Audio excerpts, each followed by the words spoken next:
One, two, one, two.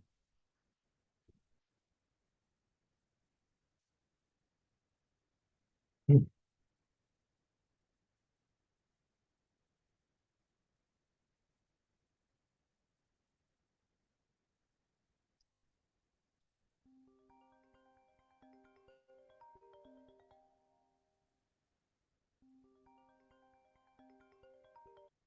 Hello.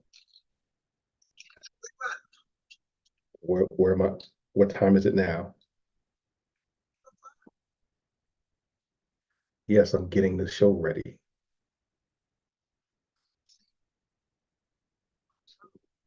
Well, you gotta wait. When I finish, I'll call you back when I'm finished. Okay. All right.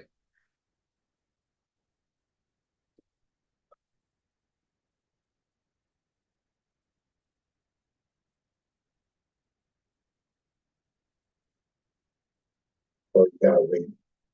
When I finish, I'll call you back when I'm finished. Okay.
Testing,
1, 2. Testing, 1, 2.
Recording in progress.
Good evening, all. This is DFG in the place to be. The man with the golden voice, the lady's choice, and of course, smooth as a Rolls Royce. Coming to you live from the 571 where I'm having fun and I'm getting things done. Hopefully that you're having a wonderful day. And today is October 1st. If you're in the government, you know it's the start of a new fiscal year, FY25. Hopefully you're keeping it live. On this night, we're going to be talking about a lot of different things. And two of the subjects that we're talking about, if you haven't already known, it's when does helping your child become enabling and grown children being entitled? Of course, I have my lovely crew with me. Apple, she's going to come on next and just let me know that you're there. Give us a snapple, Apple. Good evening, everyone. This is Apple from New York City. I'm glad to be here. Thank you for joining us. And before I go any farther, I want to do my famous opening, and we'll continue. All opinions are those of the participants making them and are not an endorsement of any position, program, religion, or political affiliation. DFG's Corner is for information. There we go. I ask that you comment, like, share, and subscribe. So now that we're here and now that we're doing our thing, I want to thank everybody for being on. Well, the biggest thing I want to start with is, when do you want to make sure that your kids are okay? We as parents, and everybody in here, I'm assuming, is a parent or going to be a parent. We want to make sure that our kids are set up for success. Most of the time we are good with it, but sometimes we just can't. You always got that kid that just can't do right sometimes. Um, we have different ways of parenting. Everybody has different parenting styles. Most of us in here are Gen X, and our parents were boomers, so or some of us have parents that were silent generation. But you have to look at it like this: we were raised hard. I can't put another. I ain't got another word for it. We were raised hard, and what I mean by hard is that we were raised a certain way that it was spare the rod, spoil the child, for lack of a better term. And a lot of us, when we were growing up, we went to firm but fair. So we wasn't, we didn't always bring out the switch, belt, whip, or whatever. But we came to do our thing, and we want to make sure our kids understood us and respected us. Respect is a two-way street. It's not, there's two meanings to the word respect. One meaning of respect is fear. I fear this person. This person's going to do, I'm going to do what this person says, or else they will F me up. And that's kind of what I thought our parents did to us. Another sort of respect is, hey, I might not like you, but I'm going to treat you decently and I'm going to treat you accordingly because I know I really don't want that business with you. And that's kind of what that's the way some of us raised our children. Said, I ain't got to beat you to make you respect me, but you're going to respect me. We also got another one of our lovely guest hosts, or a lovely co-host. My favorite girl, the Chocolate Pearl. Chocolate Pearl, holla at your boy. Hey, y'all, it's Chocolate Pearl. I'm sorry I'm late. I had another meeting before this one, but I'm here. I'm here in living color, And then I asked one of my coworkers to come on, and I see he was very prompt. Just good. My phone.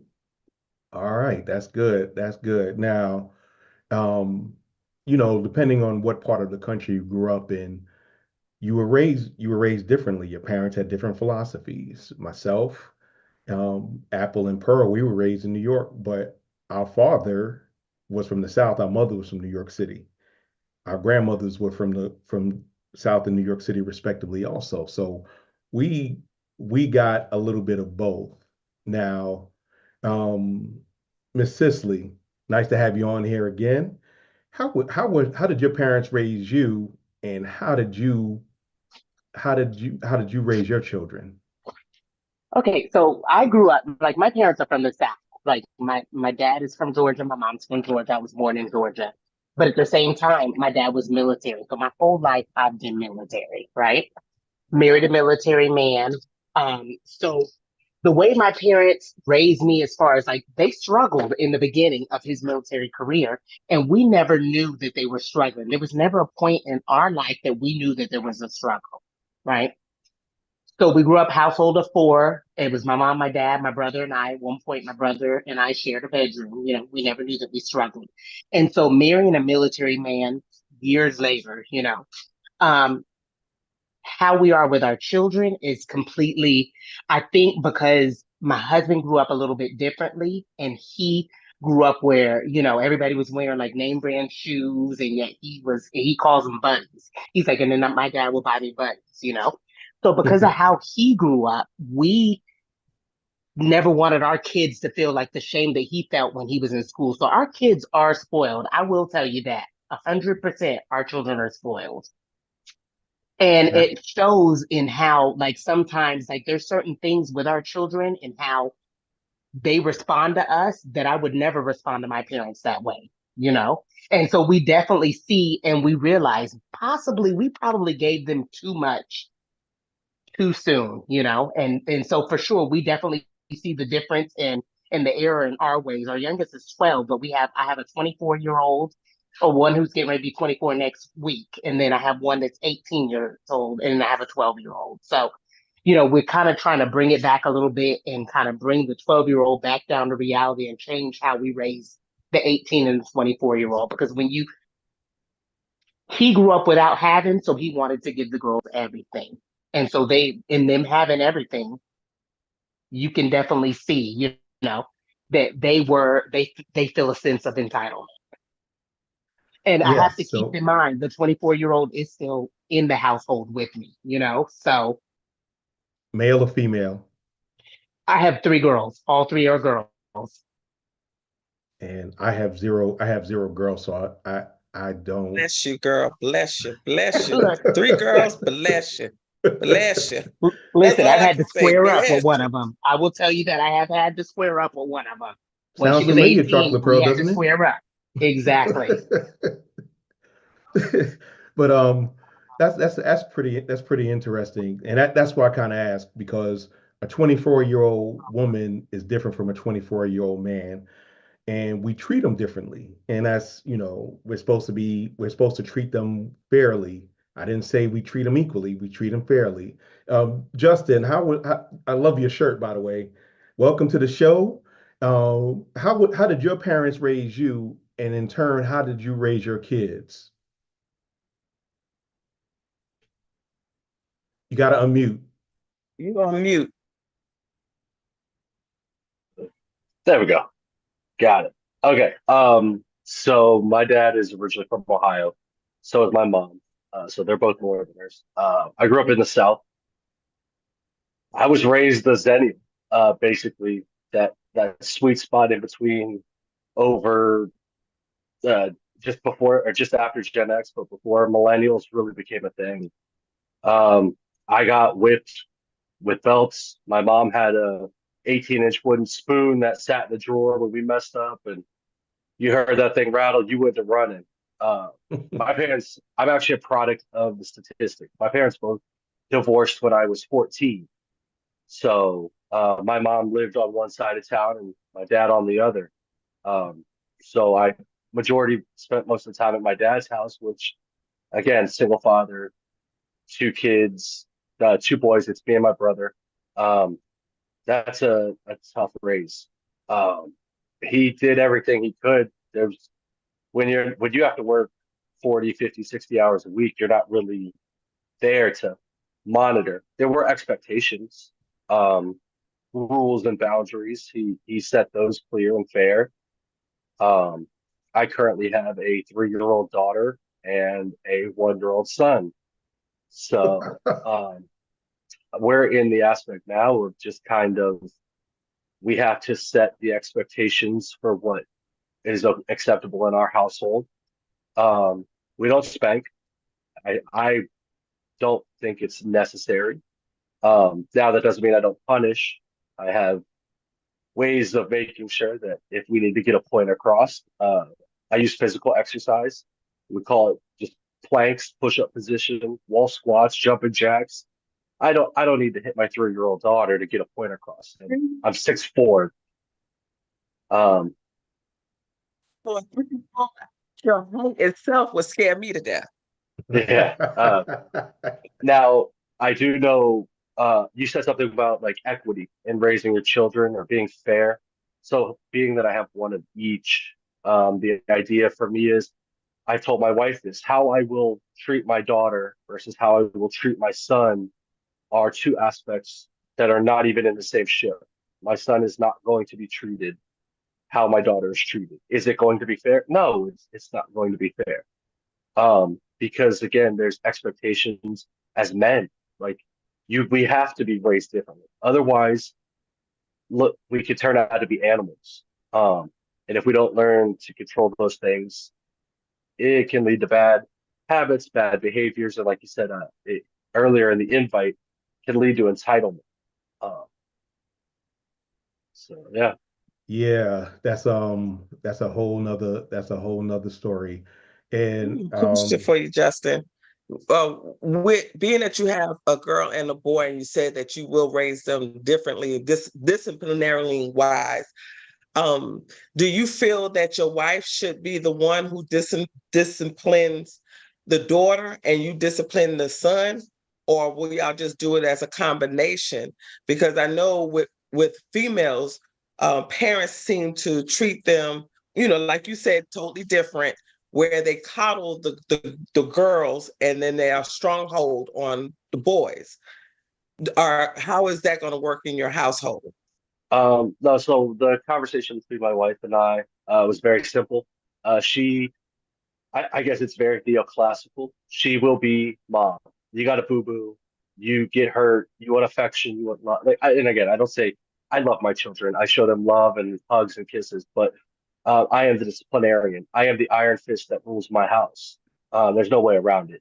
I think that a lot of even my particular generation, uh, without that strong, dominant masculine energy, it's created some problems that now we are starting to come to light because people my age are now having children and they're like, I don't know how to do this. I'm the disciplinarian. My rule is law. My wife backs me 100%.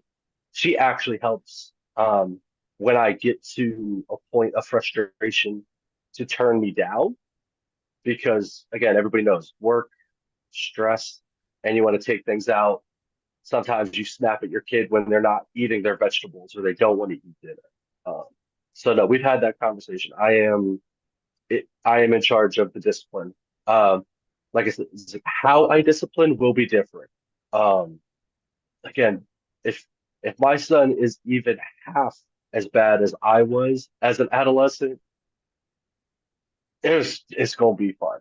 I could just say that. I was I was a wild man. I fought, I partied, I did what I wanted. Um, and again, I could get away with it because if dad was being too hard, I could run them off and she would take us in.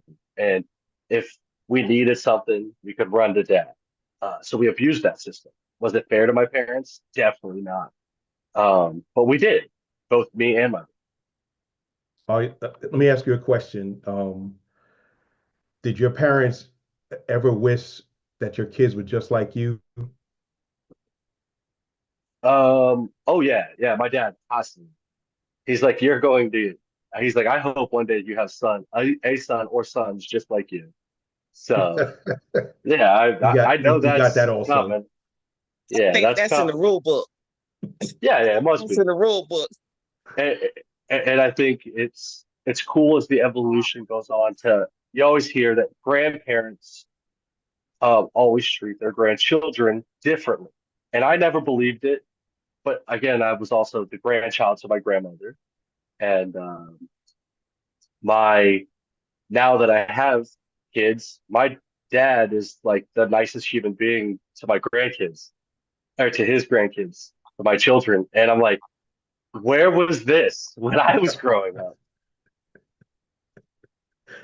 Yep, yep. So We do, yeah, they say that the same about us. You know, that you, I treat my grandchildren way different than I treated my children. Because you know why?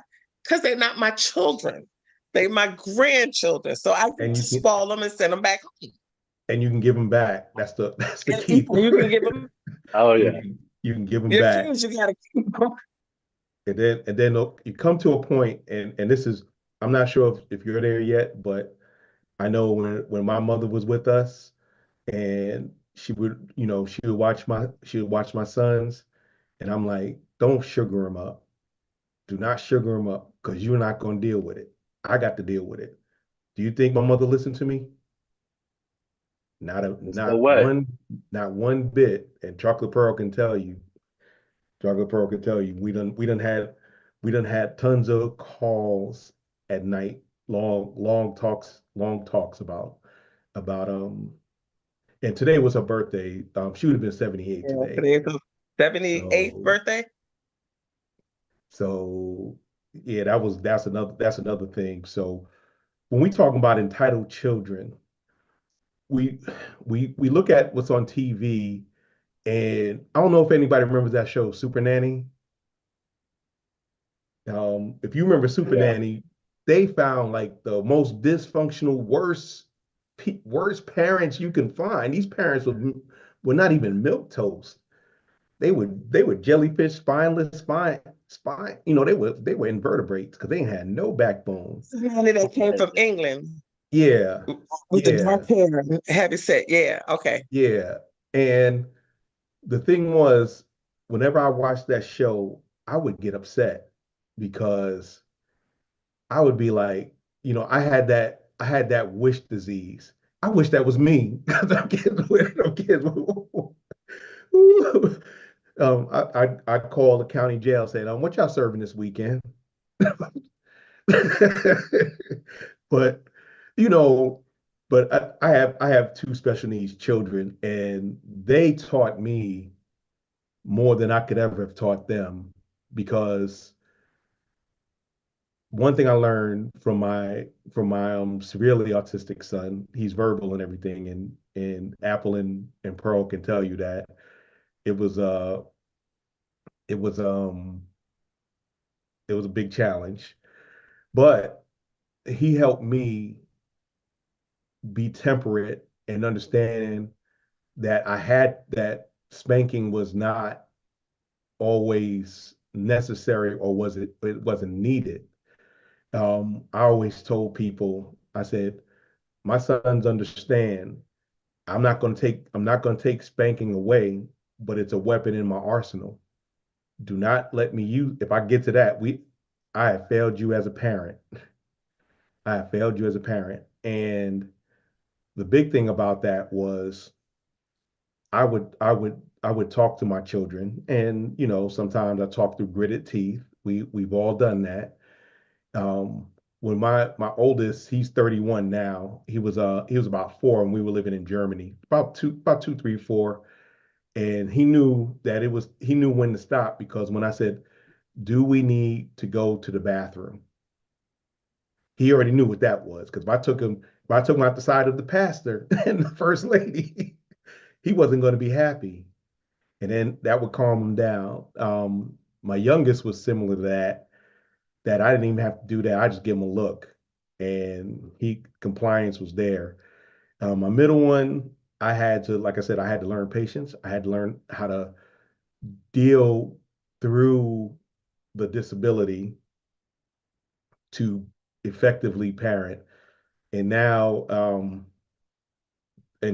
I don't have, if I come, he calms down. Now I don't have to yell at him or hit him. I talk to him. I talk to him. And those are the things that we look at, and how we carry ourselves within our parenthood, and looking at how we were raised. And that y'all know, everybody in here probably got the belt, if it was, or whatever they can get their hands on.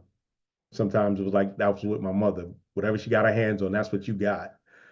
Being the oldest one of her children, I was the test case. I was the test case, but she had 3 other girls, so she went to HE double hockey sticks, trying to be that way. And Cecily,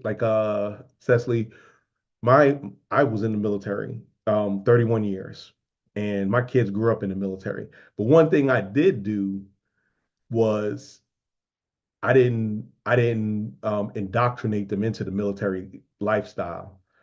I took it as, you know, you don't have to know what rank I am. You just know that I put on the uniform, I go out, when I come back, I'm still dad. And some of the things we did, we could have did a better job, but that's every parent. Children don't come with a owner's manual. But we're looking at things, and we're dealing with what discipline looks like. And my job was to bring order, structure, and systems, putting those in place.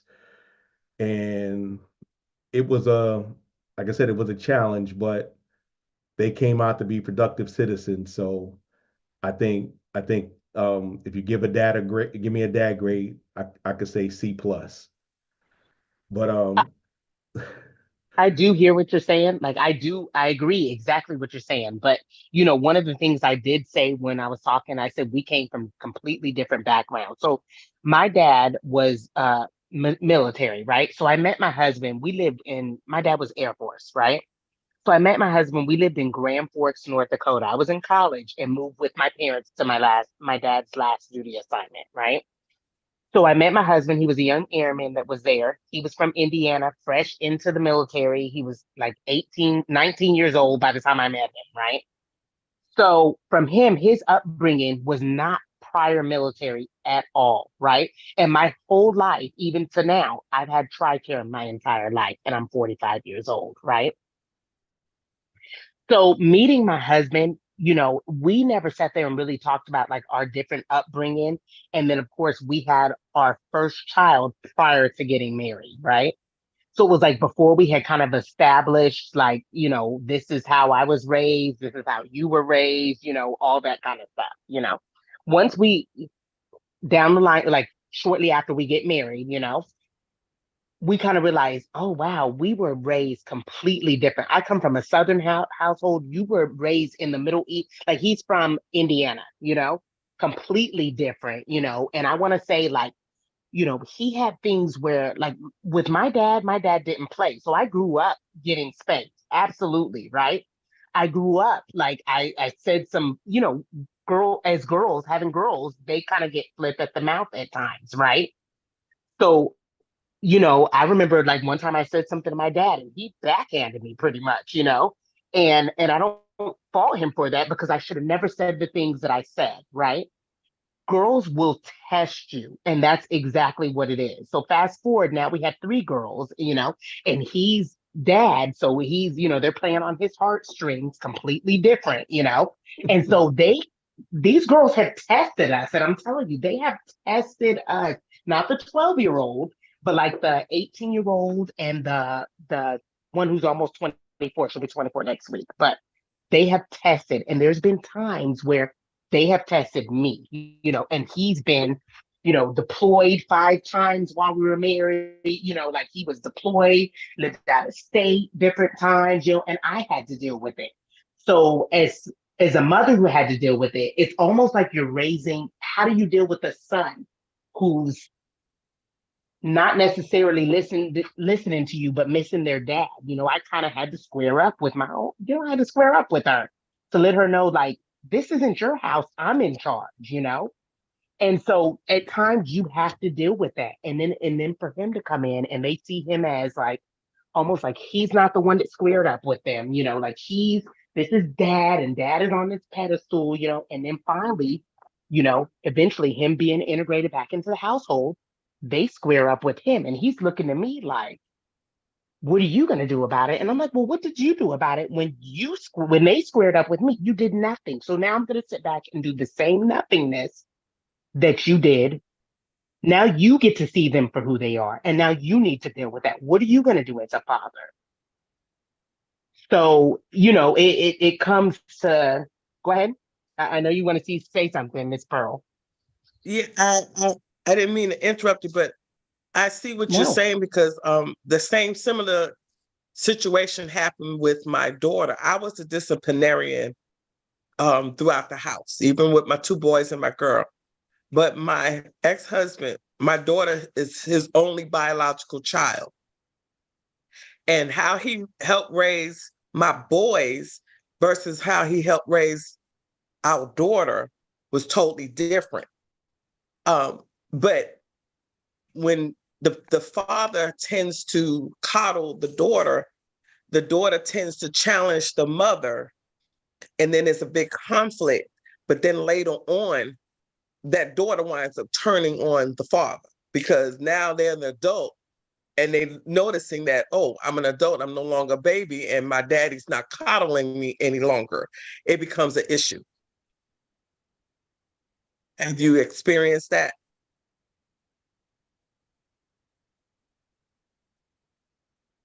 Miss Cecily, did we lose you? Well, I think we lost her. Did we lose you? I think we might have. Has anybody else on the panel has experienced something like similar what she was talking about versus what I said about he was hard on my boys and they despised him later on as adults. And then my daughter, he coddled. And when they got to, because of COVID, when they got to live together by themselves, just my ex and his child, she got to see a different daddy, and she wound up turning on him. And then I'm the more disciplinarian, and she didn't like me as she was growing up, but now she sees different. Is that a part of enabling a child early on in their life versus when they get older? Because now she's dependent on him, and just things are not working out because now she used to be the daddy's girl, but now she's the daddy's terror in a sense. And it's like he doesn't know how to control it, or should he be able to control it? I personally think once a child is an adult and you define me as an adult, it's time for you to go. Chocolate Pearl. Mine's a little different. I have two daughters as well. And when they were younger, they wanted their daddy. They wanted to be daddy's little girl, and they didn't have time for them. Now that they are adults, they call them, they want to be around them. But now it's like, you wasn't there for us when we were younger. We don't need you now. Mama has did it all for us. So they don't like, I still tell them, like, call and tell them happy Father's Day, call them and tell them happy birthday and stuff like that. And they were like, what for, Mom? They don't call us. So I find myself still trying to make them have a bond with their dad. Because when I was growing up, my daddy was there 100%, my mom and dad. So I kind of beat myself up because my girls didn't have their father like I did. So I do like double the work. I still do it from time to time, just because their father was absent from their life. Oh, so it's similar. This is the opposite in a sense. Right. Is that because we enabled our child? We treated them certain ways. Like you treated your daughters a certain way versus their father. And did that cause a certain effect of their child? I don't know if I'm saying it right, but I just noticed that when one parent does one thing and another parent does another, it kind of has a child wind up picking sides. They pick no side. They always come to me first. It's always me. And then I'll say, well, I'm in Virginia. Your daddy right there in Georgia with y'all. Call your dad. Well, Chelsea, the oldest, she'll be 30 in January. She's super independent. When she got behind, like on her car note, I never knew. The girl went and got another job just to catch up.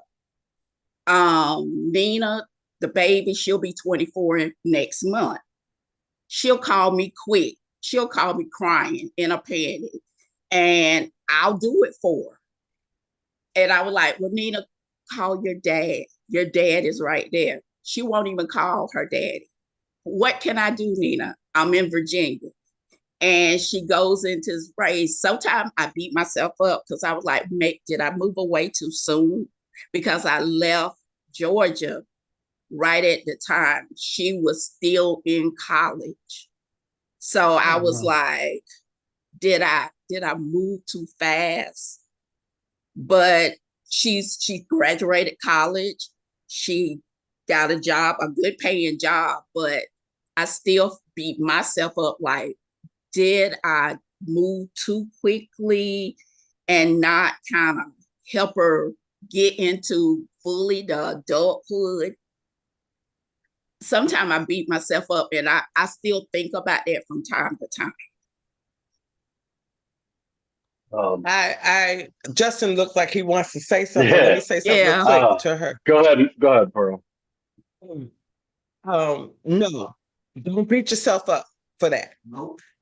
Do not beat yourself up for that. And the reason why I say that allowed your child to grow up, at least try to.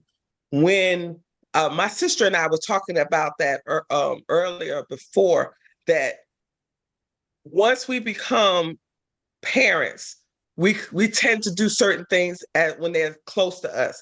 But if we do not allow our children to grow up on their own and learn their own mistakes, have their own mistakes, you want to, as a parent, give them information or advise them of what you did, hopes that they won't do it too, but you still have to allow them.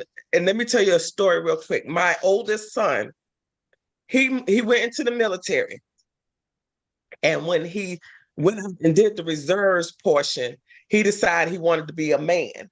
Right. And he moved out, and he moved to Greenville, and from Columbia to Greenville, that's about almost a 2-hour drive. Mhm. He moved there, didn't know nobody but one of his good school buddies. He moved in with the school buddy with no job, no car, no nothing. Long story short, things happened. Him and his friend that was in an apartment with another guy, they were giving the rent to the guy to pay the rent. The guy never paid the rent. And when they Okay. got home, because they worked midnight, so when they got home the next morning, Mhm. their stuff was on the street Oh Lord. because the person didn't pay the rent. Now, Mhm. me as an adult, excuse me, as a parent, I wanted so badly, come home, son, but I didn't do that. And the reason why I didn't do that, because I needed for him to learn how to get out of situations like this. So Right. she homeless for about 2 months. I told him, son, what your best bet to do is, since you are living in your friend's car with him, y'all go to the truck stop, take you a shower, go to Mhm. McDonald's, stay on the dollar meal. And do you know, to this day, he's 33 years old. He's an engineer. He does contracts for a construction. He just built his own home. He didn't buy it used. And Right. he's 33 years old. That's a blessing. Do you see what I'm Yeah. saying? Yeah. Exactly. Because I did not tell him to come home or beg him to come home or even offer the door is open. He always knew that the door was open.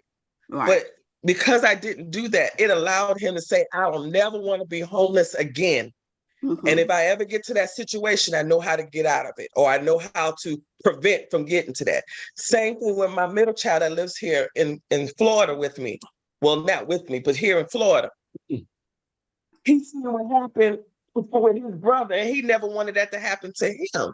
Right. So what he did, he had a house built before he turned 30. A 5-bedroom, 2.5 bath, 3-car garage type situation, and he owns his own business. You have to allow you, and he's been through, unfortunately, 3 marriages. But you have to allow him or them to learn on their own. If we keep coddling them and saving them, now Justin and I talked a little earlier, something similar to that. You can help your children, but you can't always be their savior, because they need to learn how to get out of it. They need to learn how to grow up. And when they get into situations, they need to know how to get out on their own. So because you did move away, believe it or not, you allowing your child to do certain things on her own. And unfortunately, she does come to you when it's too late. Yeah. And they are growing, learning. And like I said, the oldest one is very independent. It's the baby. And she is 4, because it's always just been the 3 of us. So I think it's a little bit of me Miss Kimberly, though, missing, huh? how old is your youngest? You She'll said be 24. 24 next month. So I guess from an outside perspective, right? I agree with what Pearl said. You can't beat yourself up over them always coming to you and you wanting to help and then feeling guilty. Because again, it's not your fault. You did your job. Yeah. You gave them every tool. They graduated college. Like that in Mhm. itself is an achievement that you have to praise. Yeah. It's kind of now and then beating yourself up over moving away is insane. We were talking about like um I God, guess I'm going through the empty nest kind of syndrome, because, like I said, it was just that the 3 of us, and and now it's then just you. yeah, and it's just me, and there's no family around, and I kind of Yeah. get lonesome. Well, that's what they make young guys for. You just go pick you one of No, them he has up, me. borrow him No, for the he weekend, does and then have send me. his ass on out. You hear me? He Yeah. does have me. And one thing I'll say Uh, is he has me, and on the opposite end, I have the one who's 24 who's still in my household, right? Yeah. yeah. So the only thing we require her to buy in this house, so I work for social services, right? And so under the previous social service department that I worked at, I was able to get my 20 at 20, I was able to get her a job, right? So she had a career. She graduated college last year. She has a fat bank account because she still lives in my household, right? And we Yeah. only require her to buy toilet paper. Okay, Oof. that's it. And she does a Um, bad job at that at times. So we have to sit around and Especially a buy it and bad share yeah, it. job. you gotta. If I could Right, get, right, I right. guess, And ooh, that's a tough one because like right. And so she had, that's but we that's wanted her to be enabling at its finest because the it detriment of really like, is. But what we wanted is, and you have to realize my husband's retired military, so it's like mhm, 100% VA disabled. So it wasn't that we oh, wanted anything for our mortgage. Like that pays mhm, our mortgage, that pays, we both make over six figures. So what I wanted for her was for her to be able to buy her own house when she started out. Move your friends yeah, in, let them pay your mortgage, right? yeah, But yeah, what yeah, I'm noticing about her is I've moved on from the job that I helped her get into, and I was like a program manager there. I moved on from that and moved into another job. And so I'm like, okay, now you've graduated college, it's time for you to move on. She's content and complacent, is what I have noticed, right? And so I yeah. noticed, like there's no plans for her to move out. So I'm like, hey, and every so often I'm like, hey, where you at? Like, what are you gonna do? Like, what? Hey, you need to buy your own house. And it's like, I don't want to, because I don't want to upkeep the yard. But at this point in my mind, I'm like, you're going to be 24 next week. It's time for you to go and grow. So you're still married, I'm assuming, right? Yes, still married. Okay. Mhm. Um, have like with your husband, have you guys had that hard like again as a dad and my little girl, like yes, I would love my little daughter to never leave my house. Is that the reality? No, no, no. I don't think my wife would even allow that. Have Mhm. you guys had that? You and your husband had the hard conversation of she's not motivated. We've got to set the motivation. Like, hey, you get 90 days. You don't pay us nothing. Every cent that you save for the next 90 days, and it doesn't have to be a house. Show her the options along. Like, I'm not saying be brutal, but like show her, hey, condominiums, they'll take care of the grass. They'll do the Right, maintenance. The only right. thing you'll have to worry about is anything inside your building, your washer, your dryer. And then she could be a homeowner as a young 24-year-old adult woman. That's the thing. It's like 20, like 18, 19, 20, you're in college. I'm all for. My dad, again, helped me when I was homeless from basically 19 Mhm. till about 20 and a half.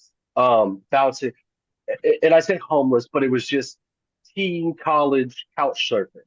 I wasn't in school. I had actually applied for the Navy. I had taken my ASVAB. I had done the physicals. I had gotten myself in extremely good shape doing mixed martial arts. Mhm. And then I got blessed. My father opened up one opportunity and it worked like this is back to the discipline thing. I will allow you to be in my home under one circumstance is you complete college and after that, you get 90 days to move the hell out of my place. But you will be a college graduate. You will not pay me rent. And after that point, I never look back. I have never lived with my parents again. My wife and I own a beautiful home. And that hard conversation, and again, it was, I'm a big burly guy. I'm 6'4". I'm a big dude. The tears that were flowed with that hard conversation of you've got to do this or you're going to end up in a place that you don't want to be. And statistically, it would have been prison more than like, or Right, hopefully not in prison and in the military. Um, right. my dad isn't anti-military. It was just a path that he never wanted for me. I have always been pro-military. You can ask Pearl. I love my military guys. They will always have a spot in my heart. Like I'll help out any military possible. But it sounds like you're allowing your daughter to kind of, I guess, rule the roost without putting up anything or any like putting any skin in the game. Like you got You her the know, job. it's funny that you say that though, because I do agree with some of that. Like, but at the same time, like I know I'm like, you're gonna have to start paying a bill in here. She's like, then I'm moving out. And I'm like, okay, bye. Oh, I that always say, line, I'm like, okay, that bye. line, you got, yeah. Exactly. Well, that's the thing. You can't go back on that. So But when you I say, think, okay, you got 90 days, you got 90 mhm, days, and there's a deadline to it, and in 90 days, she's got to either be packed up or splitting some bills. Listen, and then too is if she says, okay, I'll start paying rent to you guys, um, certain things there has to be certain agreements. Like I don't know if she has curfews or you expect her to be like while you're I living lived late at night my father's house after the house. age of 18, Right. I was expected to be in that house by 1:30 or 1 o'clock in the morning. That was my It, time home. And it was the same for me. Mhm. that was every night. It didn't matter if it was Friday. I was 21 years old. It didn't matter. Yep. I wasn't going to Yep. the clubs. I wasn't doing any of that. And then Yep. finally, I got to the point where I graduated, and I was getting ready to do my last, basically 90 days. I was working full time. I found full time employment, so I worked my way through college. Hmm. Um, it's you gotta light that fire because it is enabling behavior that if what happens if something were, and again, I pray to God that nothing ever happens to you guys. But what if something does happen to you? Does her world just collapse because she's not prepared mentally for how hard this world hits? And like we all know, we can attest to it. Gen Z or millennials, Gen X, this world hits hard. When it beats you down, it don't stop. Um, and it takes grit, determination, and if you don't have it or it wasn't forced upon you, it's just how we get into bad situations. Right. And again, I don't wish any of that on anybody. I've seen through my own, I guess, lenses of friends who've had parents who just, oh, we hands off, stay home. We'll let you do what you want, when you want, how you want. And I look at their lives and then I look at the envy they show towards even myself. And I'm like, I've worked so hard for all of this, and you were better off than I was. You had both parents. You had the nice Mercedes in high school. You had the Air Force Ones, and now you're dead broke, bumming money off MLS schemes. So it's Sometimes when you're growing up, you don't learn or you don't learn to appreciate what you have until you don't have it. But if you teach your children at an early age, they will appreciate from day one. You know what I'm saying? Because, like for instance, you said when people baby their children or give them everything that they ask for. When they get older, God forbid there was something to happen to us and we could not help them any longer. Will they be able to survive? That's what we should be thinking as parents, that can you handle yourself if I'm not around? Can you handle yourself on your own? Do you know how to get out of certain situations? Right. That's what we should be teaching our children. So when they become adults, because my kids, I didn't give them everything. Granted, they didn't need anything because I provided what I needed to in the household according to my income, but they never went without, put it that way. They wanted something, they eventually got it, but they had to work for it. Remember back in the day that a lot of people don't do that now, that you got allowances. I get one When of you got those. them, yeah. So We didn't have that in my household, but I heard about it with friends. But Did those exist? you got What's an the We allowance allowance? were because we you were did. allowed to live in their house and eat their food. no, but what I will say, I did tell you about my oldest and how she is, right? But on the other hand, I do have to say this. So what we have, so she doesn't pay rent, like I told you, right? But let me tell you something. Remember, I said I had a 12-year-old, right? So I commute like an hour and something to work, right? So if my 12-year-old has an orthodontics appointment, guess who I'm calling? I'm calling the daughter who's living in my house for yeah. free. I need Yeah, you to so there's go get your sister contribution. out of school. So it is, but it's not necessarily that she, but now like since we have her and the middle one is in high school, is in college now, like we go on trips. Like we just came back from a trip from El Salvador, you know? And so at one point she did say, she's like, you guys must think you have a babysitter. And I'm like, oh, we do. Like you live here for free. Like it Yeah, is Exactly. dang right. Dang right. Yeah. That's called bartering. That's called bartering. Boom, So boom, in order to exactly. live in your household, you barter with her. You got to Boom. take your It's no sister wherever I tell you to negotiation. take her when I You need just you to take her. exactly. You got it. Yeah. Exactly. If you want to scare her And and show so her we how good do. she truly got it, take And her we on did. Zillow. On what? Well, If you want to truly scare her on, like she said, oh, do you think you have a big? Show her on Zillow. Okay, Oh yeah, where do I have. like Exactly. we're in Florida. We're in Florida. I don't know New York No. real estate. Listen, we Florida live real in estate. Northern Virginia, which is Okay. ridiculous. So you know, Yeah, it's ridiculous. we're $2,800 for 3 bedroom, 2 bathrooms. Listen, you can Go rent a ahead. 1 bedroom here for $1,900 a month, and that's rent alone. It is bad in Northern Virginia. So Oh yeah. she realizes how good she has it living oh, here. she Like, forget. ooh, That's yeah. Square feet is at 1,900. A that's one probably eight bedroom you can get for 800. 1,900 a month. Yeah, that's probably It's 800 crazy. square feet.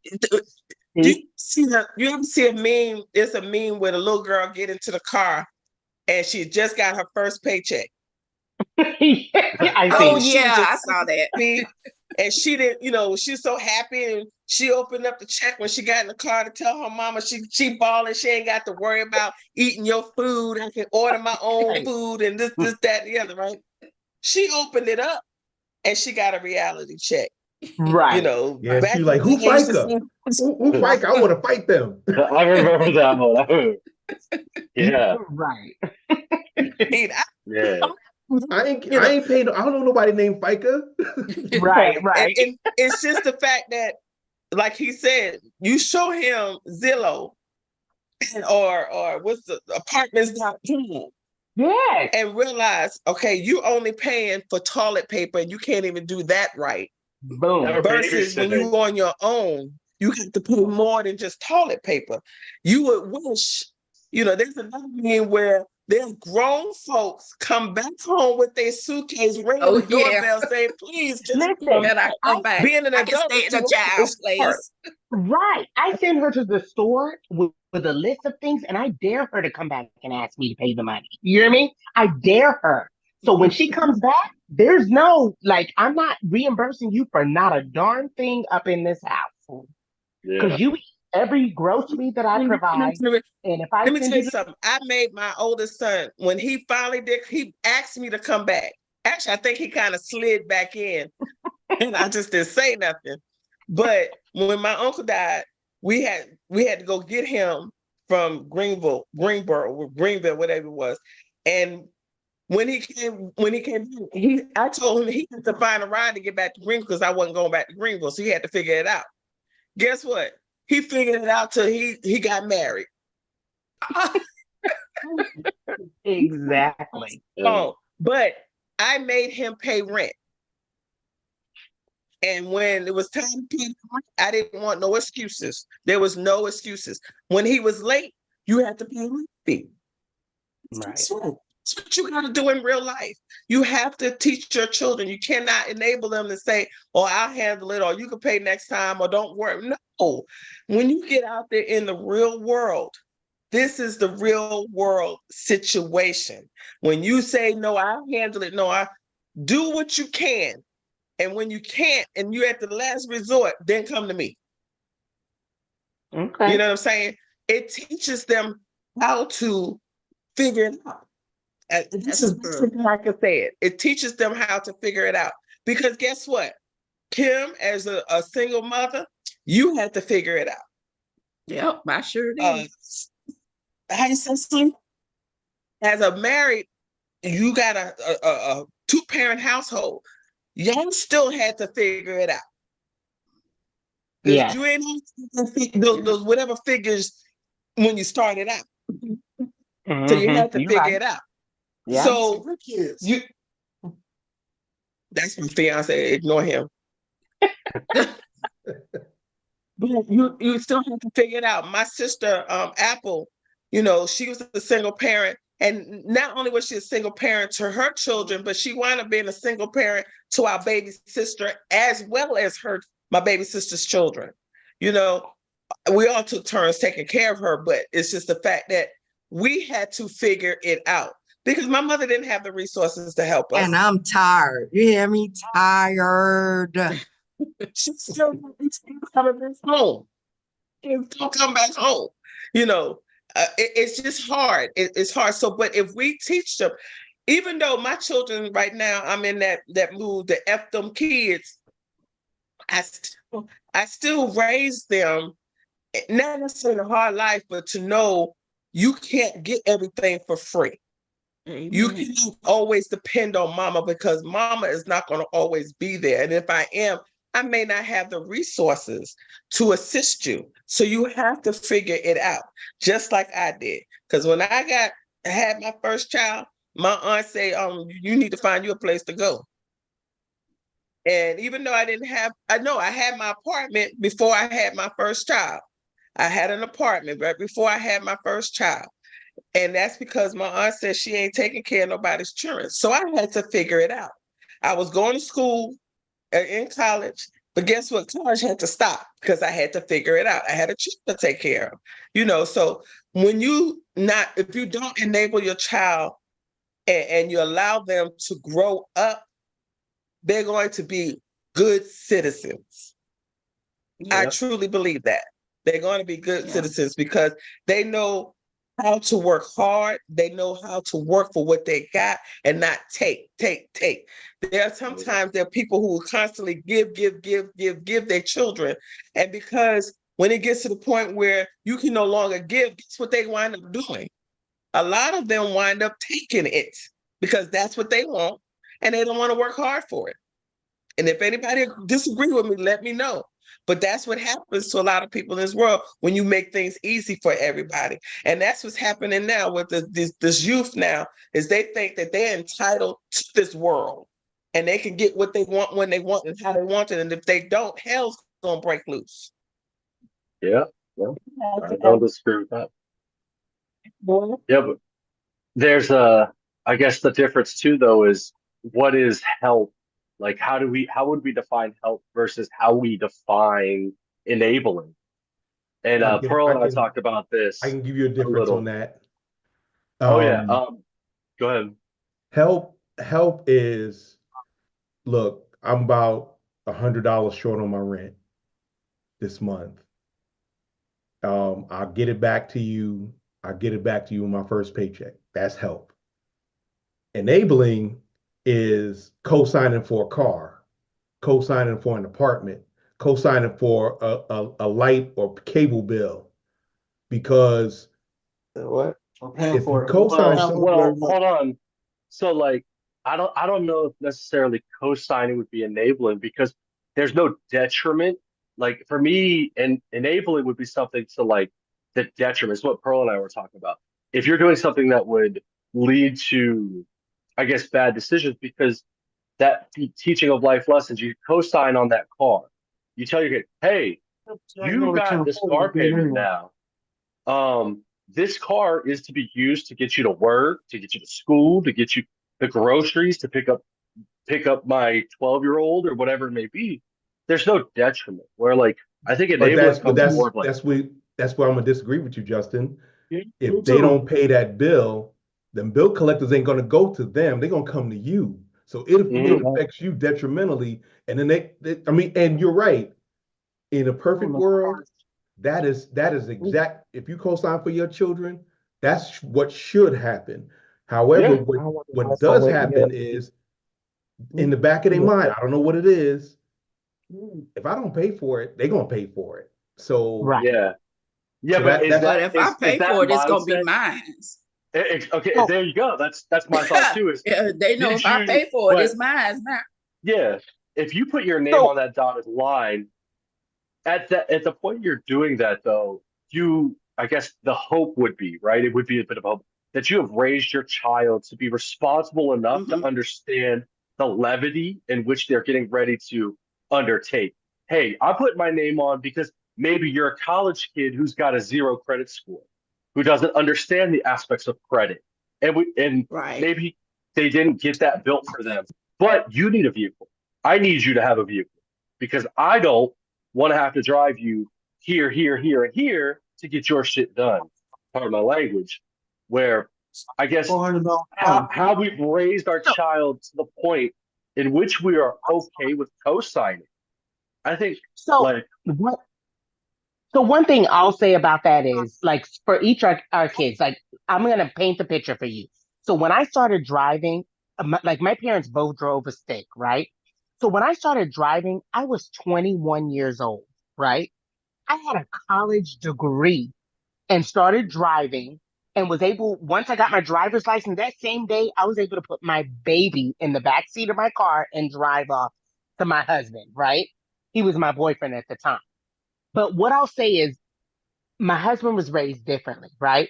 So his dad owned properties. He worked for GM, he was an engineer for GM. He owned properties. So both of his sons, he had two sons. So, like, both of his sons had licenses at 16 as soon as they can get them, right?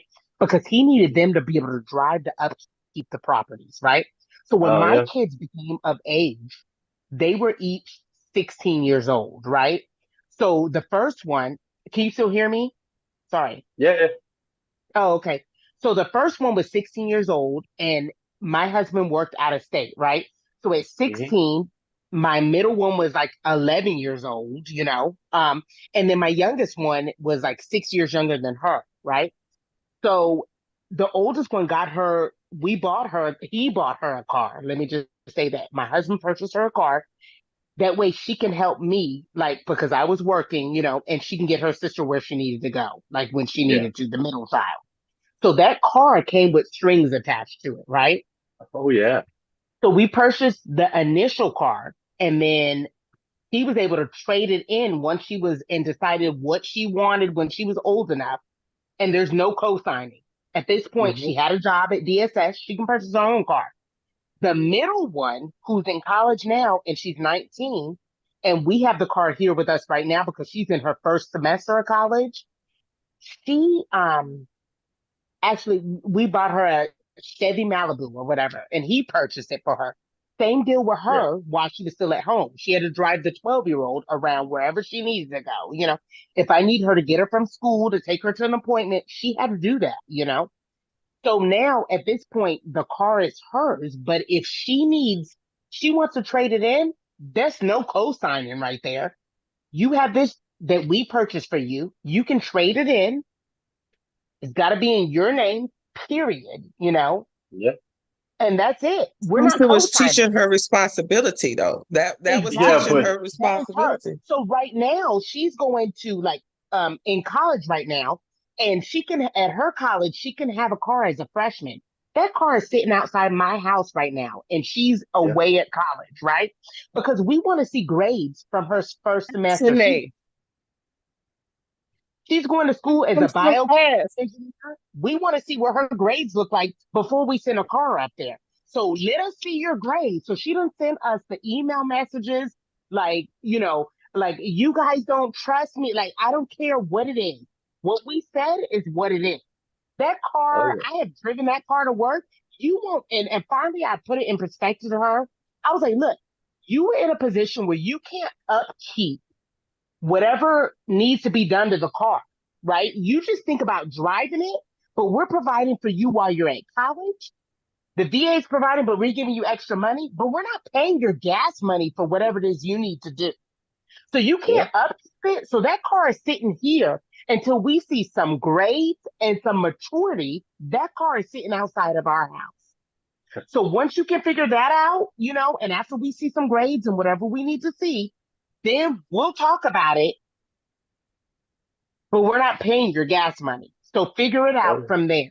And she's like, oh, okay. Like, she's over here getting flipped in the beginning about, like, hey, like, but I'm stranded on campus. If something happens to me, I don't have my car. I don't want to hear anything you have to say, period.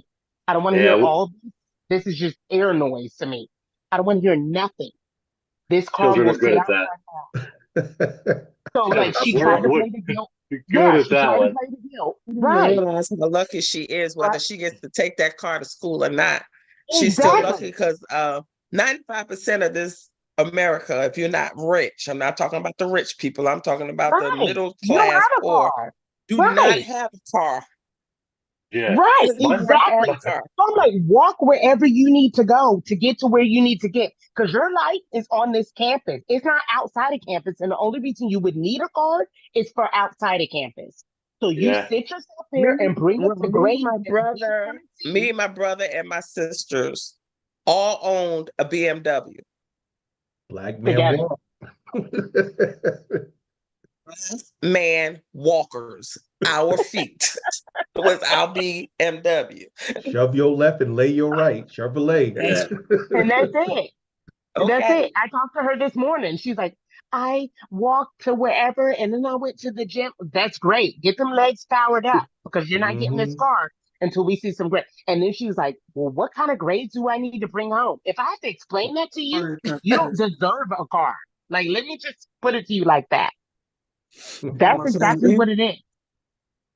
Like I said, my children, I as I look back, even though I think in some aspects they were spoiled, I know my daughter was, but she was more spoiled from my husband versus me. But because of she said one day to me on the phone, she was upset. She called me up. She says, "You raised me differently than you raised my brothers." I said, "What are you talking about? You to become adults and how to live and how to survive. You didn't teach that to me." I'm thinking, I taught you the same thing I taught them. You just didn't listen. They try to Or play you on listen to your heartstrings, is what dad, it is. That's what it is. you They know. think because we're females, they try to play on our heartstrings. Because my husband's Right. like, you want to send the car to her? I said, no, I don't want to do nothing.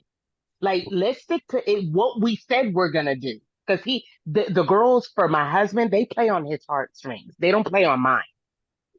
Because I already know, you know? I think And so women are a little I'm a tougher female. on girls than men Yeah, are, I don't have a boy. vice versa. Right, So right.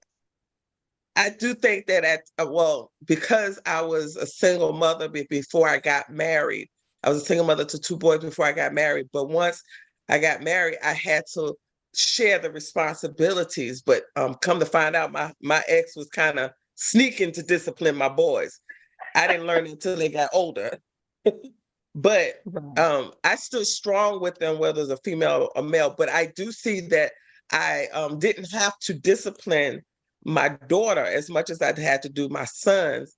And my daughter told me later on, she said, because she watched the boys get in trouble. And so she didn't want to do that. But then she waited till she was 18 to act up. And then, I had Yeah, to these show her kids will the play real you. Even discipline on that part. But it's just when you teach them in the beginning,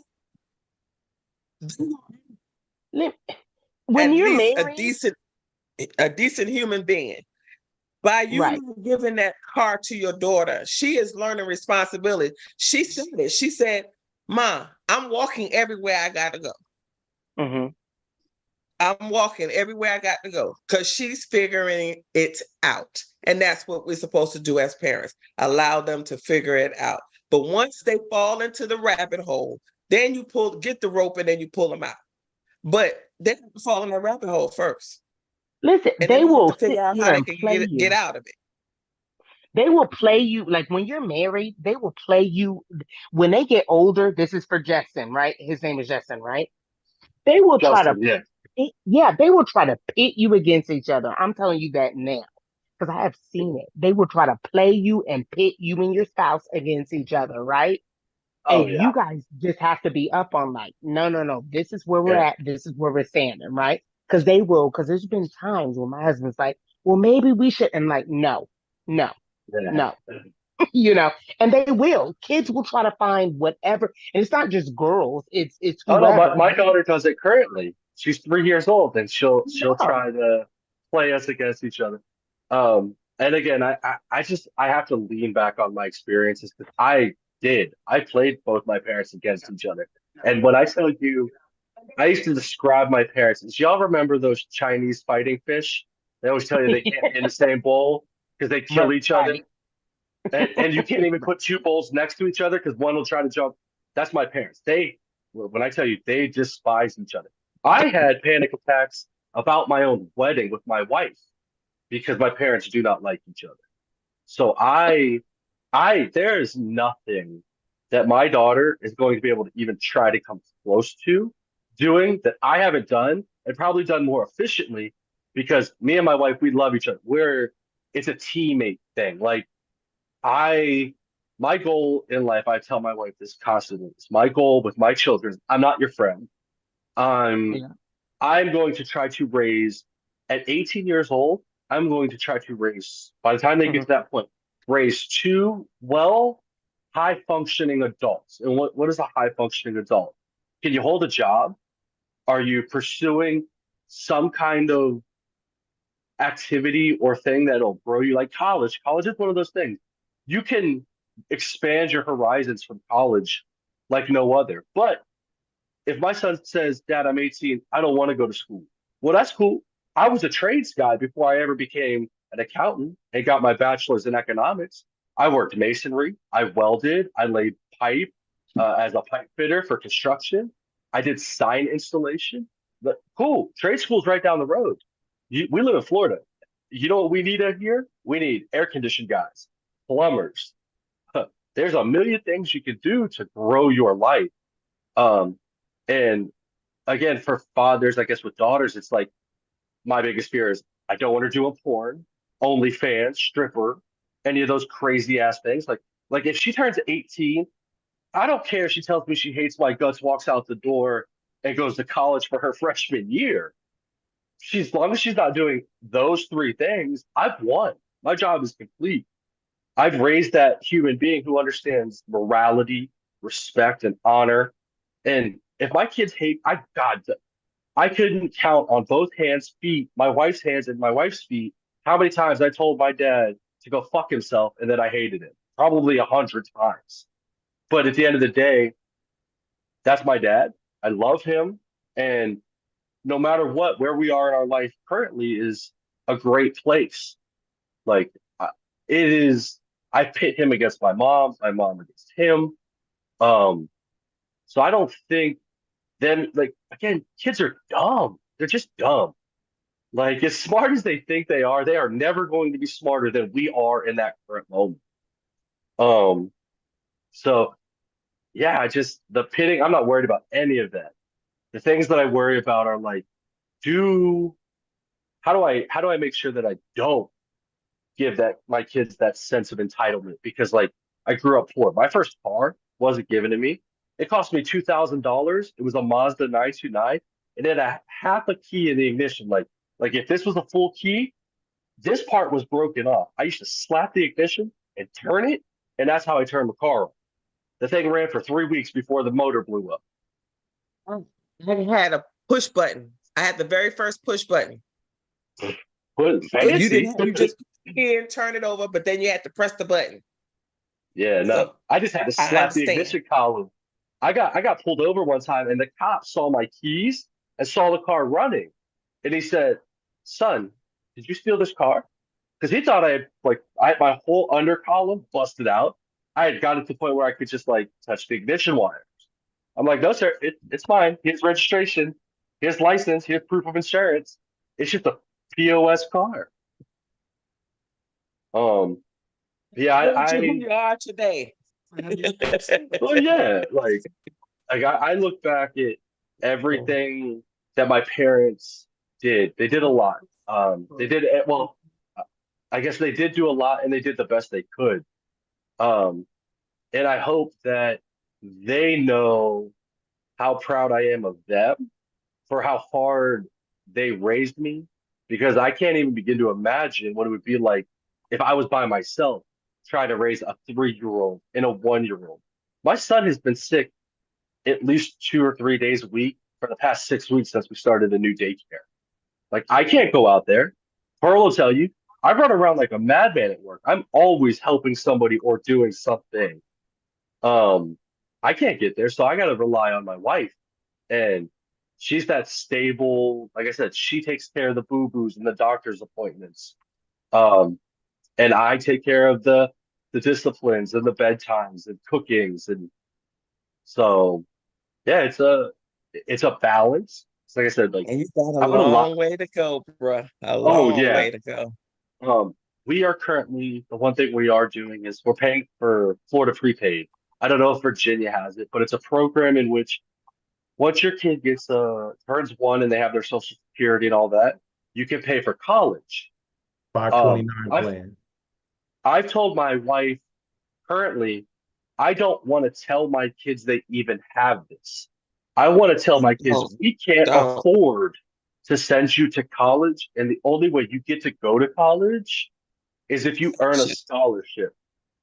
And I'm gonna lie to them until they're 18 years old and they get, Daddy, I got approved. Look, Look, I'm you get at going least to. to lie. You get to at least lie about your income to your children so they can learn. It's in the rule book. I seen it. Right, right. No, Well, Virginia does not have that though. I will tell you that. So No, they do have absolutely. they do have the 529 plan that No, is very similar to what They you're talking do, about. but they do, no. which is the 529, which you pay into. But like my kids go to school for free. Like my husband is oh, 100% VA. awesome. So No, yeah, that's they do. awesome. Right. But a lot of people rely on that. The 529, we did live in the state of Alaska. Alaska has the same thing that you're talking about in Oh, Florida, as far as, where you can pay like your dividends and put so much towards their education every year. But yeah. My first thing that I think about too is how rich I'm going to be the minute my kids get out of daycare. Because I currently pay yeah. essentially, we pay two mortgages. My child daycare for both of my kids is currently $1,600. My mortgage is 1512. So like the the minute that money comes back, like I'm gonna buy my Look, kids their first did car. you Like not I'm a hear Have a heart attack. the age difference in my kids? My oldest is getting ready to be 24. I'm, My middle one I'm is jealous. 8, I'm like she's jealous. 19, and the youngest is 12. That's exactly why they're spaced the way that they And are. like Exactly. so like I hear like, oh, don't buy him a car. Like, no, I want to buy you a car, baby. Just like I need like I'm broke. My bills got to get paid first. But yeah, it's the things that like I do want to be able because again, it wasn't for me. Like I guess as parents, I think we could all agree is we all want better for our children than we ever had. Like if we struggle, if we had it rough, I think we always wanted to deliver more. Right. Hmm. And I think as parents, that's our main goal because I think we'd all be liars if we said, "Oh, we jumped into having kids, knowing exactly what the heck life was going to deliver to us." We all Yep. got delivered so many different things. Like my kids are great. They're healthy. Some people don't have that. Like I'm blessed beyond belief to have healthy, happy kids. And my Yes. learning curve is massive. Um, like D does, again, he has kids that like have special needs like that. Again, that's a better like he's stronger than I am. He had more to learn than I could learn a million things from him. And I know that because man, my kids are they're easy. And so like for me to want to spoil them is like, is that the right thing to do? Let me ask. How would somebody else go about these situations? Well, I mean, you got it. It's no one size fit all approach. However, in my opinion, you have to use your best fatherly judgment, provide them structure, build a system in place. You've already talked about that. You are the reason that they have order. Your wife is the one that provides the heart, the love, and she makes the boo-boos go away. They understand dad is the rock, dad will be there. That's system, order, and structure. That's what we as men bring to the family. And with that, we have to temper it with an understanding and have empathy. A lot of men, we don't use empathy as much as we should, but we have to have empathy and try to understand where our children are coming from. Because if we raised our kids the same way we were raised, then we have not done the job right. We have not done the job right, and we were a disservice to our children. And It's not, you know, we shouldn't treat them like we were treated because they weren't us. And the way we were raised, good, bad, or indifferent, it made us who we are today. And you just want the day to where you can go from a disciplinarian to an advisor.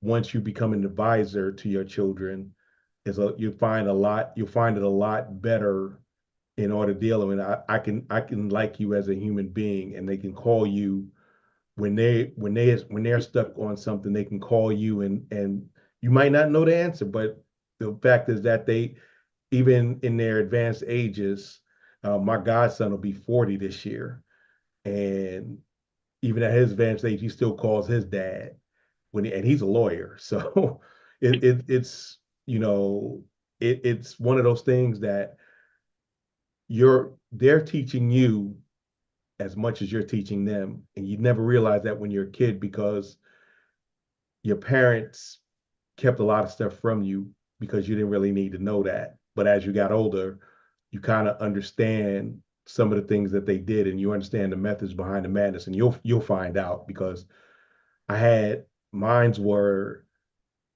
mine's my oldest is 31, my middle will be 30 in February, my youngest is 28. So you can imagine having, like you, I was that dad. I was that dad. So I understand, and better And you I than guess me.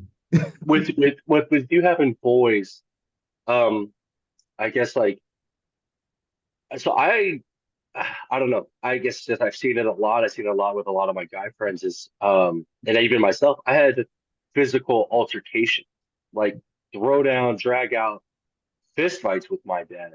And So did I. They could yeah, tell you. I think it's the situations. It's like I hope I hope that I never have to get there with my son Jackson. And Um, you probably is that won't. the reality? I don't know because again, like if he's even of the half the person that I was in temperament, will probably be going to blows. And then it's And just like, how do I also curb that? I guess like well, sports was a huge part of my life, and like I want it to be his, but without forcing him because like I would my kids are tall. My daughter is in the 99th percentile for height and weight. My son at 1 years old is in the 99th percentile for height and weight. My daughter's projected to be 6 foot tall, and my son currently is on track to be almost 6'8". Um, like just with how they predict height at 1 years old with all their measurements and stuff. And it's just like, how do I taper those expectations of like, I was really good at sports. I'm not a little guy. I did martial arts, I wrestled, I played baseball, basketball. And I guess as a father, how do I help my trust kids? trust me, I was you. And I was playing semi-pro ball in Germany, and would take my oldest Yeah. with me. And he could barely walk, but he was with me. He was my accessory. However, as he got older, I had one rule, because they kids like to change their mind. I said, if you commit to something, you will finish it. If you don't want to do it Oh anymore, yeah. I'm cool with that. That But you was my will. dad's rule for me. That was if you start something, we ain't quitters. We have this, I guess it's a saying. It means a lot to us. It may not be, but so for my grandfather, he had 9 children. My dad is one of 9. Out of all of those children, there are only 3 grandchildren in our entire family that will keep my grandfather's last name. 4 now with my son, me, my brother, and my cousin Patrick. Patrick had 2 girls and he's not having no more kids. He can't have any more kids. Um, I have a son, and it's just like that lineage, I guess, means a lot to us. So like we say, you're a Yule boy. And for us, that means like, you are your father's son, who is our grandfather. Like, how No, do I I understand. instill a pride of like I guess and this is more for my son. My daughter I have no clue. I'm a clueless dad when it comes to that. Because listen, her little pinky and me. It's just unfortunately how it is, even as a disciplinarian. I remember the first time I had to like punish my daughter, I had to go to the bedroom and I bawled. I cried. I didn't know what to do. It's my little girl. My son, though, I don't feel that. Like, No, because like that's if I got to, I guess I don't know how to deal with the. I don't feel like I love my son. I love my daughter, but it's just the feelings that I have for my son. I'm like, I know how hard life is for men. yeah. Um, like I want him to, I guess, almost. I want him to be a beast. I guess is the proper way to put it. Be the monster, and then allow me to, I guess, show you how to tame that. As did you ever use that or like see that in Well, your sons when they were well, growing up? yeah. What I did was um, I showed them how to resolve conflict without violence. No. And uh, um, the thing was was that I was never an overly violent guy, but you push me, and I wasn't afraid to drop them dogs.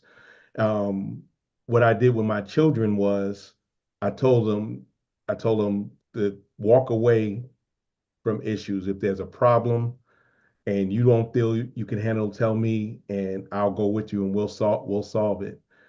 And I didn't make them fight. I didn't. I mean, they played sports until they didn't want to play sports anymore. But I was there with them. It wasn't like I wasn't. I wouldn't allow anybody else to raise my children.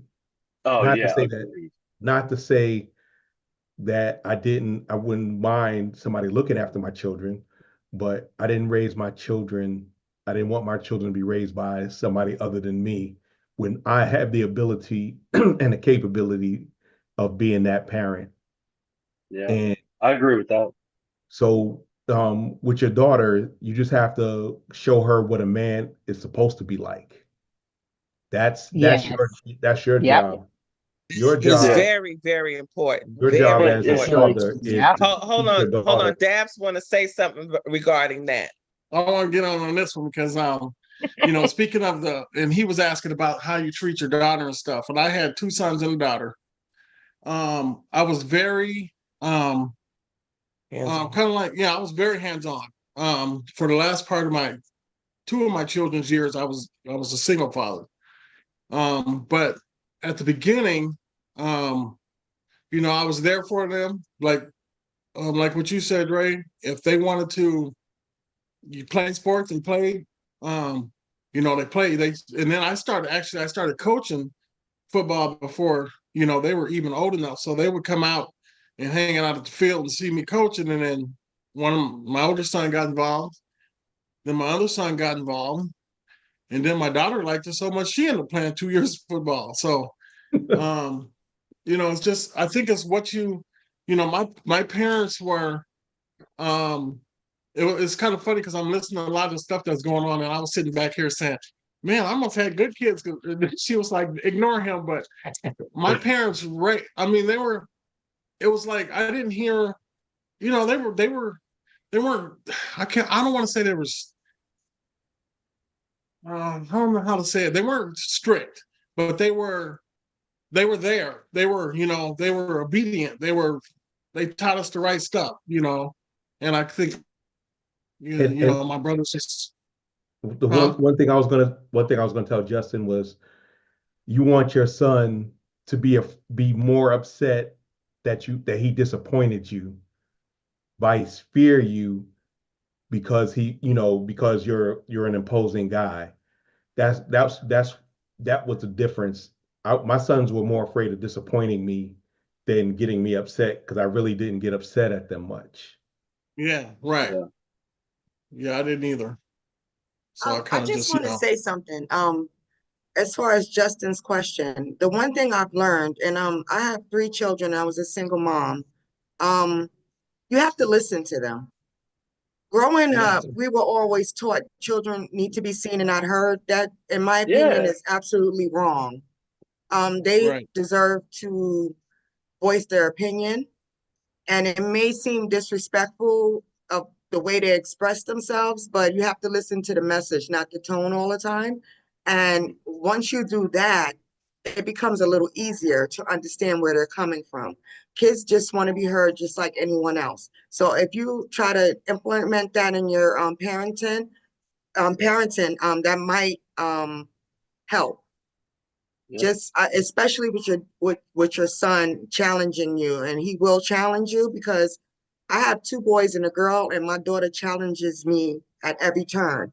And I don't think it's because she doesn't respect me. I just think that she sees that she's female and I'm female, and she feels like I should understand her a little more. But being that she's the youngest, and I was used to raising boys, even with my nephews, I raised my two nephews.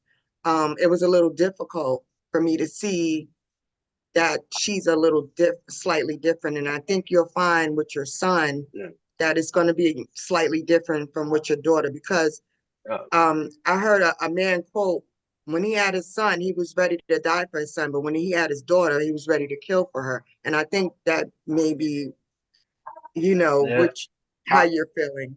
The way you would So describe it is the difference.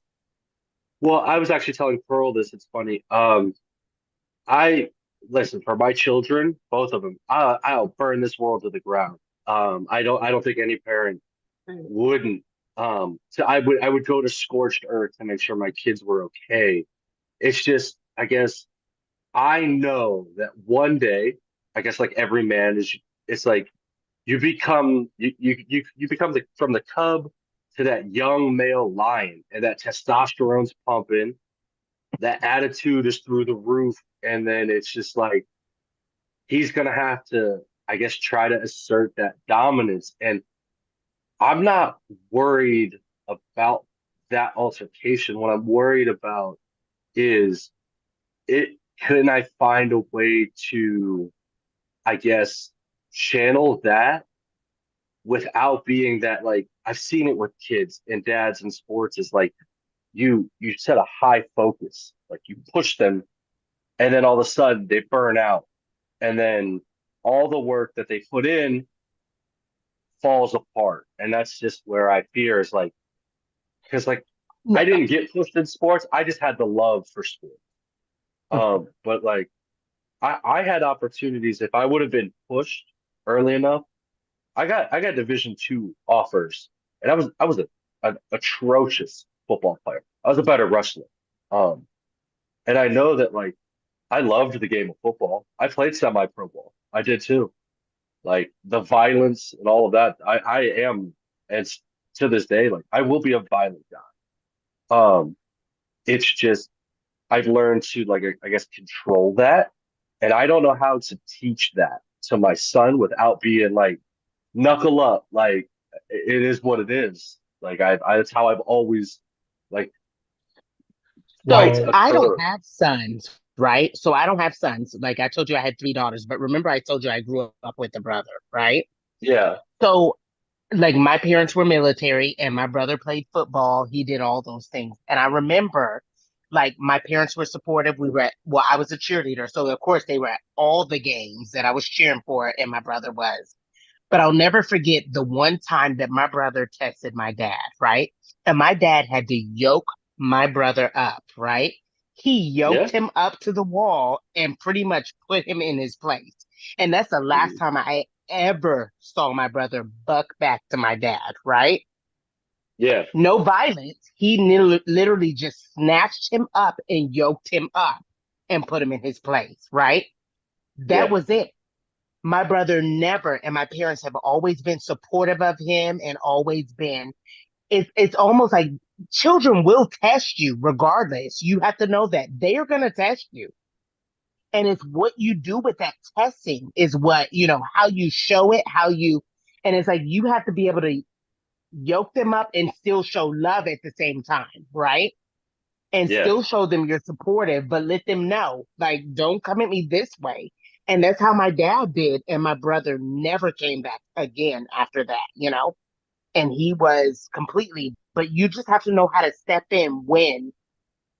Don't let him run all over you. Like kids will test you. Your daughter's going to test you because she's a daddy's girl. I have three daughters. They test my husband. They try to run up all over both of us. And we don't always stand together. I'll tell you that. We don't always, because they'll go to him separate and then they'll come to me. I shut it down. I'm a female. So I don't give a darn what energy you're giving over here, because I'm a female and I get it. I know what you're trying to get. But for him, they play on his heartstrings, and then he'll call me and I'll be like, nope, nope, nope, shut it down. So with him, a son is a little different, and I don't have a son. But it's different in the fact that you should be able to man to man and know how you tested your parents and how they dealt with you and how they built who you are. And so Yeah.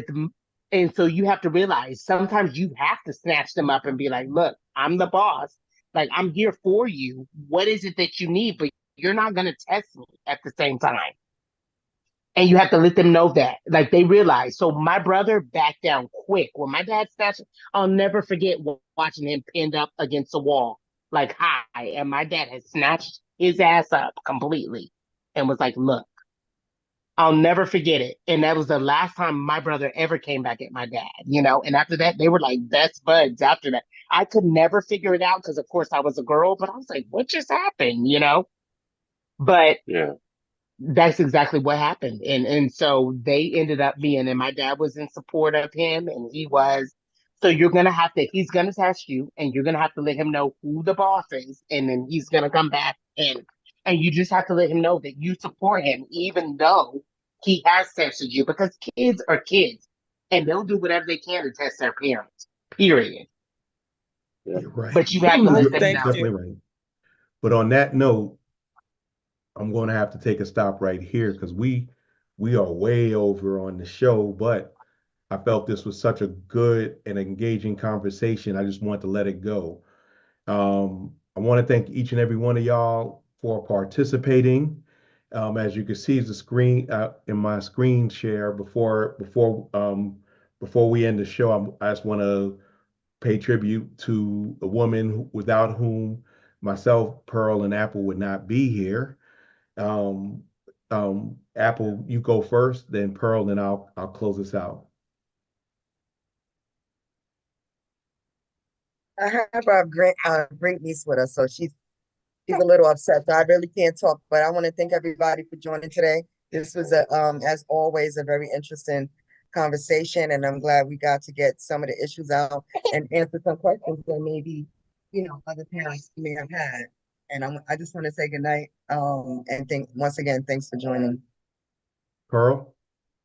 I just want to thank Justin for joining me. I asked him earlier today.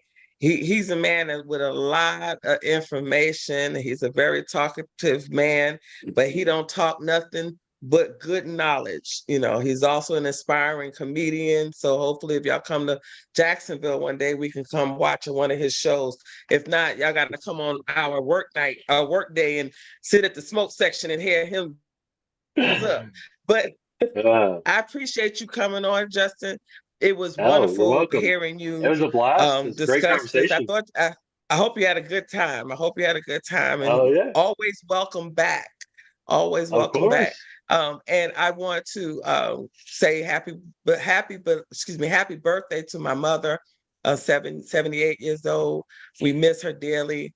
We love her dearly, and I know she's continuously watching over us. Thank you. Thank you. Appreciate it. Like I Thank said, I'm gonna you. play this. I'm gonna play this. I'm not gonna do my thing, but I'm gonna play this and then I'll close.